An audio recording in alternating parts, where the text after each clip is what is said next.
شیخ الاسلام حضرت مولانا تقی صاحب فرماتے ہیں کہ ہمارے والد صاحب کہا کرتے تھے کہ دارالعلوم دیوبند جو ہے وہ ایک مخصوص حالات میں قائم ہوا، ندوۃ العلماء بھی مخصوص حالت میں قائم ہوا، علی گڑھ یہ بھی مخصوص حالات میں قائم ہوئے۔ یہ اس وقت قائم ہوئے جب مسلمان مغلوبیت کی دور سے گزر رہے تھے۔ دارالعلوم دیوبند اس وقت کی سب سے بڑی ضرورت تھی، کیوں؟ اس لیے کہ دین کا بچانا اور اپنی نسلوں میں دین کو محفوظ رکھنا اور اسلام کے تشخص کا بقا یہ اس وقت کی سب سے بڑی ضرورت تھی۔ اگر اس وقت دارالعلوم دیوبند کو اس طرح سے قائم نہ کیا جاتا تو میں اور آپ آج مسلمان کی شکل میں اس دنیا میں نہیں ہوتے۔ اللہ جزائے خیر عطا فرمائے حجت الاسلام حضرت مولانا قاسم صاحب نانوتوی رحمۃ اللہ علیہ کو اور ان کے رفقا کو کہ انہوں نے اتنی بہترین فکر قائم کی کہ دنیا کی اس 200 سال میں اگر سب سے کامیاب کوئی تحریک ہے جس تحریک نے پوری دنیا پر اسلام کا صحیح نظریہ پیش کیا تو وہ تحریک دیوبند ہے، الحمدللہ، جس میں نہ غلو ہے نہ افراط اور تفریط ہے۔ پھر اس کے بعد آپ نے بڑی عجیب بات کہا کہ جب پاکستان بنا اس وقت ہمارے والد صاحب نے سارے وزراء کے سامنے، علماء کے سامنے ایک تقریر کی اور اس تقریر میں کہا کہ یہاں پر جو تعلیمی نظام بنایا جائے وہ دیوبند کا نظام ضرورت نہیں ہے، وہ علی گڑھ کے نظام کی ضرورت نہیں ہے، وہ ندوہ کے نظام کی ضرورت نہیں ہے۔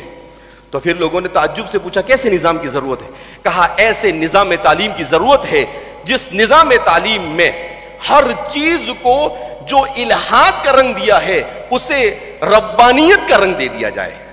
سائنس پڑھائی جائے تو اسلامی نقطۂ نظر سے، جغرافیہ پڑھایا جائے تو اسلامی نقطۂ نظر سے، تاریخ پڑھائی جائے اسلامی نقطۂ نظر سے، ہر چیز اسلامی نقطۂ نظر سے پڑھائی جائے۔ کہا اس طرح کا نظام یہاں پر قائم کرنے کی ضرورت ہے۔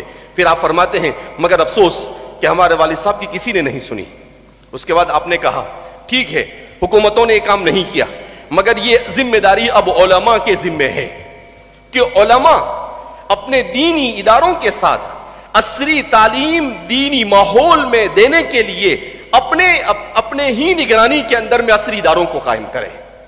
جب تک کہ علماء اس ذمہ داری کو نہیں نبھائیں گے کل قیامت کے دن ان کو اللہ کے سامنے جواب دینا پڑے گا۔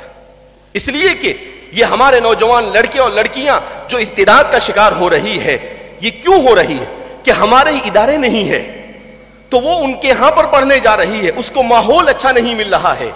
تو ظاہر سی بات ہے الانسان ابن البیئہ، انسان ماحول کا پروردہ ہوتا ہے تو وہ ان کے ساتھ انہی کی جیسی ہو جاتی ہے۔ لہذا ہمیں اپنے تعلیمی اداروں کو مضبوط، آپ اندازہ لگائیں کہ ہم نے جھارکھنڈ میں پوچھا کہ یہاں مسلمان کتنے ہیں، بتایا کہ وہاں مسلمان 60 لاکھ سے زیادہ ہے۔ تو میں نے دوسرا سوال کیا مسلمانوں کی کوئی یونیورسٹی ہے؟